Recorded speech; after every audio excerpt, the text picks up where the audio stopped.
Sosok Ririn korban pembunuhan dan perampokan di Walendrang Luwu, alumni UNCP dimakamkan di Buntu Awo.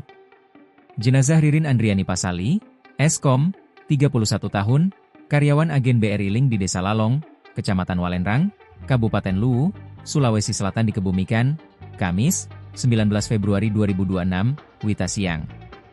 Secara geografis, Walendrang berada di jalur Trans Sulawesi yang menghubungkan Sulawesi Selatan dengan Sulawesi Tengah. Wilayah ini berada di sisi barat Kabupaten Luwu dan menjadi pintu perlintasan menuju wilayah Luwu Utara serta Kota Palopo.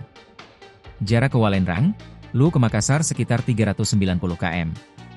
Ririn merupakan korban pembunuhan sekaligus pencurian di kios layanan keuangan, agen BRI Link, Rabu, 18 Februari 2026, sekitar pukul 14 WITA. Dari hasil olah tempat kejadian perkara, TKP, Satuan Reskrim Polres Luwu mengumpulkan sejumlah barang bukti. Menurut Kasmal, Ririn masih berstatus lajang. Ia tercatat sebagai anak terakhir di rumahnya. Mendiang Ririn rupanya merupakan alumnus Universitas Cokro Aminoto Palopo, UNCP.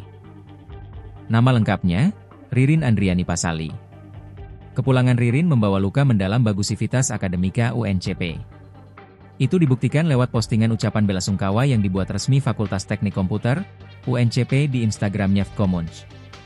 Humas UNCP, Masludin saat dikonfirmasi, menepis informasi jika mendiang Ririn masih berkuliah di kampus yang berlokasi di Jalan Latamaceling No 19, Kelurahan Amasangan, Kecamatan Wara, Kota Palopo itu. Kapolres Luwu, AKBP Adnan Pandibu, menerangkan pihaknya masih menelusuri keberadaan pelaku. Kata dia, seluruh personel Satreskrim Polres Luwu dikerahkan ke lokasi untuk menangkap pelaku. Download Tribun X sekarang, menghadirkan lokal menjadi Indonesia.